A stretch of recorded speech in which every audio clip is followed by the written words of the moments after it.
Assalamualaikum warahmatullahi wabarakatuh. Berjumpa kembali dengan saya Hari Arifin di channel yang selalu memberikan tutorial, trik dan tips seputar dunia menjahit. Untuk kalian yang baru menemukan channel ini, jangan lupa diklik tombol subscribe-nya, lalu tekan tombol loncengnya untuk mendapatkan notifikasi jika ada video terbaru dari channel Penjahit Hari. Like, komen, share juga ke sosial media kalian, juga ke teman-teman penjahit lainnya agar kebagian ilmu dari saya. Untuk Anda yang ingin membuat seragam kerja pasti masih bertanya-tanya ya, kira-kira mau pakai jenis bahan kain apa? Budget segini bisa dapat kain apa? Jenis bahan kain seragam kerja kantor apa saja sih yang cocok?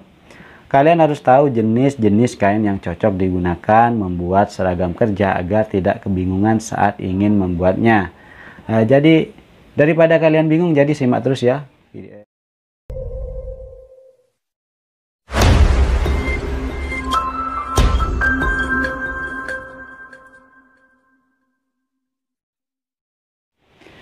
Sebelum berlanjut lebih jauh pembahasan kali ini, saya ingin mengucapkan banyak terima kasih kepada semuanya atas doa dan semangatnya. Alhamdulillah saat ini saya sudah sehat kembali seperti semula atau sedia kala ya.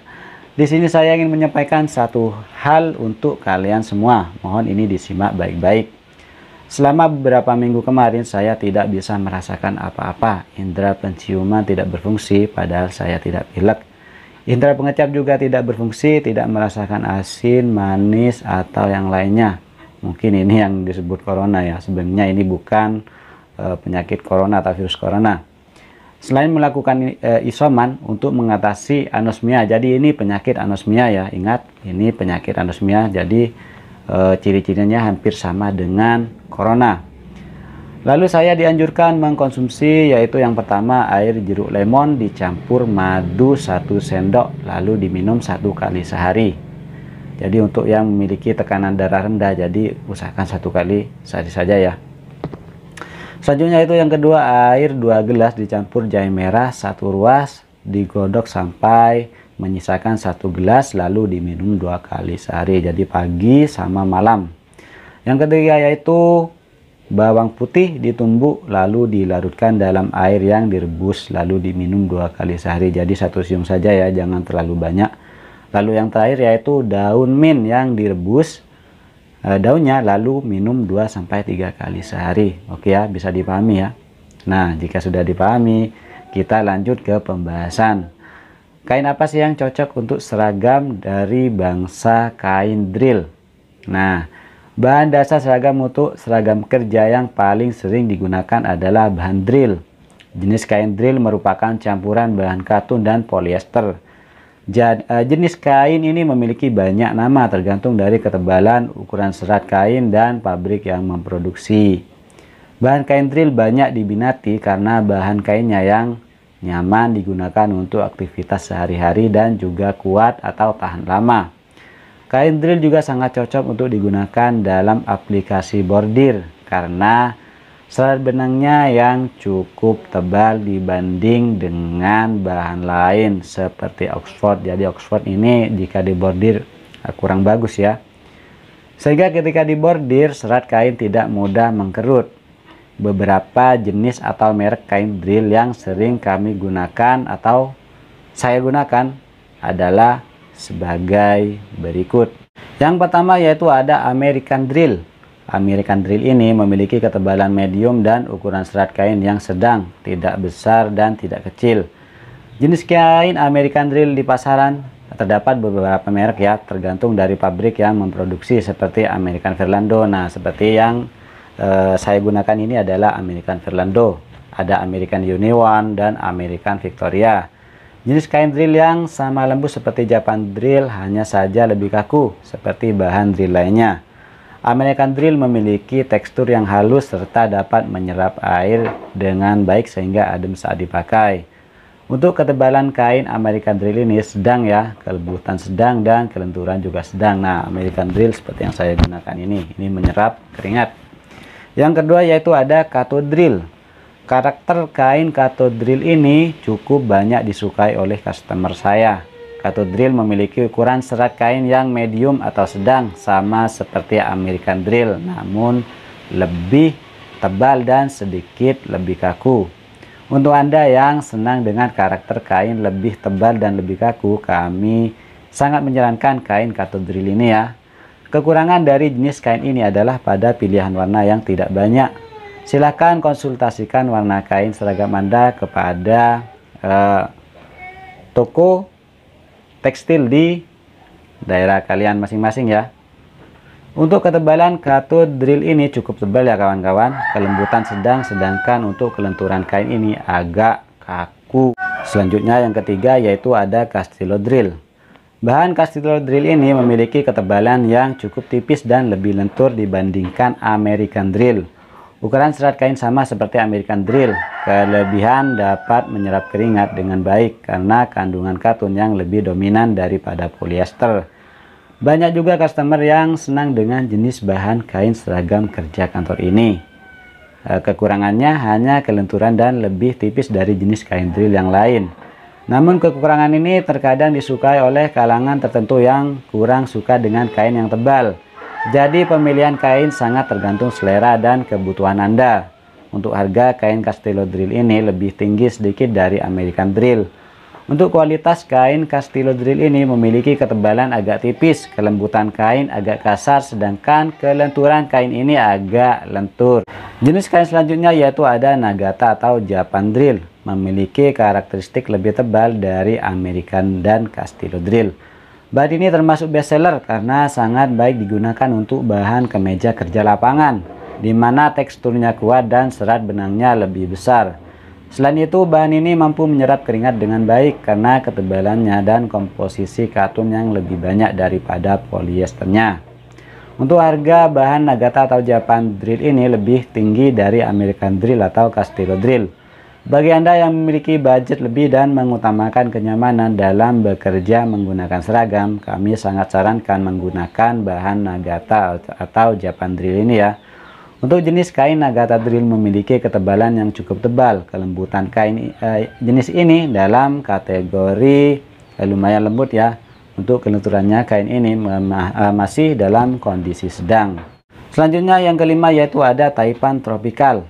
Kain Taipan Tropical adalah salah satu bahan yang paling diminati karena karakteristik bahannya yang paling nyaman, hair feel yang tidak kasar, serta ketahanan warna yang baik, tidak mudah luntur dan kusam apabila dipakai dalam waktu yang lama. Dari sekian banyak bahan drill, jenis Taipan Tropical merupakan salah satu jenis yang cukup tinggi harganya. Namun dengan harga yang lebih tinggi Anda akan mendapatkan jaminan kenyamanan untuk beraktivitas sehari-hari Anda. Jenis bahan kain seragam kerja kantor Taipan Tropical merupakan standar bahan yang digunakan untuk seragam PNS dan seragam instansi pemerintah atau BUMN. Untuk jenis kain Taipan Tropical memiliki ketebalan sedang ya. Kelembutan kain jenis ini dalam kategori lumayan lembut. Untuk kelenturannya kain ini masih dalam posisi lentur. Yang keenam yaitu ada kain Oxford atau Oxford. Selain bahan drill, bahan selanjutnya yang cukup sering digunakan adalah bahan Oxford. Bahan ini memiliki karakteristik benang yang kecil dan lebih tipis dibandingkan dengan semua merek kain drill. Kelebihan kain ini terletak pada ringan dan tipisnya serat benang sehingga tidak panas ketika digunakan. Untuk harga juga bisa dikatakan bahan Oxford ini lebih murah dari bahan drill. Jadi kekurangannya ini terletak pada area yang dibordir akan terlihat lebih mengkerut, sehingga mengurangi estetika keindahan seragam secara umum ya. Solusi untuk kekurangan ini adalah dengan menggunakan metode bordir bed atau bordir tempel, di mana bordir sudah diaplikasikan di kain lain kemudian dijahit pada kain Oxford. Jadi biasanya ini kain Oxford untuk seragam sekolah. Bahan Oxford ini cocok untuk digunakan untuk perusahaan yang aktivitasnya lebih banyak di dalam ruangan dan untuk desain seragam yang lebih formal. Bahan Oxford juga cocok untuk digunakan pada desain seragam yang simple. Sehingga jenis bahan kain seragam kerja kantor ini terlihat lebih klinis dan elegan. Untuk jenis kain Oxford memiliki ketebalan tipis. Kelembutan kain jenis ini dalam kategori lembut ya. Untuk kelenturannya kain ini yaitu lentur ya. Selanjutnya yang ketujuh yaitu ada kain kanvas. Bahan kanvas memiliki karakter yang kuat dan tebal. Handfeel-nya bisa dikatakan cukup kasar, tidak selembut bahan drill. Jenis kain ini memang sering digunakan pada seragam PDL atau pakaian dinas lapangan atau kemeja adventure karena ketahanannya lebih kuat ketika digores dan baik untuk menangkal udara dingin. Kain kanvas memang cukup panas digunakan ya, tidak seadem bahan drill pada umumnya. Bahan ini juga bisa digunakan untuk jaket, celana bahkan tas. Tentunya ketebalan dan komposisi bahan kanvas yang cocok digunakan untuk kemeja berbeda dengan yang digunakan untuk tas. Biasanya untuk kemeja memiliki komposisi katun yang lebih dominan, sedangkan kanvas untuk tas memiliki komposisi polyester yang lebih banyak supaya lebih tahan terhadap percikan air. Bahan kain kanvas yang bisa digunakan untuk kemeja biasanya bermerek kanvas Marsotto, juga ada kanvas Oxford dan lain-lain. Warna kain kanvas ini juga sangat terbatas. Rata-rata yang tersedia adalah warna gelap seperti hitam, abu-abu gelap, coklat gelap, hijau army, dan warna krem. Untuk jenis kain kanvas memiliki ketebalan yang cukup tebal. Kelembutan kain jenis ini dalam kategori kasar. Untuk kelenturannya kain ini masih dalam kondisi kaku. Selanjutnya yang ke-8 yaitu ada kain ripstop. Jenis kain ripstop memiliki karakter yang kurang lebih sama dengan kain kanvas. Kainnya cukup tebal dan kuat serta sering digunakan untuk seragam PDL dan kemeja adventure. Perbedaannya terletak pada motif kain yang biasanya berbentuk garis kotak-kotak kecil ya. Biasanya ini seperti seragam TNI ya. Tidak seperti kain kanvas yang tidak memiliki motif atau polos saja. Motif di sini bukan warna ya, namun seperti terdapat garis-garis pada permukaan kain. Biasanya jenis kain ini digunakan untuk kebutuhan seragam militer dan kemeja adventure. Untuk jenis kain ripstop memiliki ketebalan yang cukup tebal. Kelembutan kain jenis ini dalam kategori kasar. Untuk kelenturannya kain ini masih dalam kondisi kaku. Dan kain yang selanjutnya yaitu ini yang terakhir ya, yang nomor 9 ya, kain denim atau chambray. Satu lagi bahan kemeja yang cukup banyak diminati yaitu bahan denim atau chambray ya. Anda pasti memiliki pakaian dengan bahan denim kan? Biasanya bahan ini digunakan untuk jenis pakaian celana, namun untuk jenis denim tertentu dapat digunakan untuk pakaian kemeja atau seragam kerja. Bahan denim yang digunakan pada kemeja ini pastinya lebih tipis dari bahan denim untuk celana ya. Serat kainnya berukuran kecil dan cukup lentur apabila dibandingkan dengan bahan kanvas atau ripstop. Sisi dalam kain ini juga berbeda warna dengan sisi luarnya ya. Jadi sama ya seperti yang dibuat celana. Jadi kalau dalamnya silver, luarnya biasanya ada yang warna merah, ada yang warna dongker dan lain-lain. Warna kain denim ini sangat terbatas. Rata-rata yang disediakan oleh pabrik adalah warna hitam, navy blue, biru dongker, baby jeans, biru muda, dan merah marun. Untuk jenis kain chambray atau denim ini memiliki ketebalan yang agak tipis. Kelembutan kain jenis ini dalam kategori lumayan lembut. Untuk kelenturan kainnya termasuk dalam kategori lembut. Penjelasan kali ini adalah jenis kain yang bisa digunakan membuat seragam kerja kantor atau lapangan atau juga kemeja komunitas. Jadi jika ada kain lain silahkan tulis di kolom komentar. Oke, sampai di sini. Semoga kalian sehat, dilancarkan rezekinya. Jadi sekali lagi terima kasih atas doanya. Sahabat saya ini, saya bisa sehat seperti ini ya. Nah, karena PPKM sekarang diperpanjang, mungkin permasalahan kita sama, yaitu pekerjaan kita tidak serame seperti biasanya ya. Jadi sama ya, imbas PPKM itu ya seperti inilah. Semoga masih ada jalan rezeki lain. Sampai berjumpa di video selanjutnya. Wassalamualaikum warahmatullahi wabarakatuh.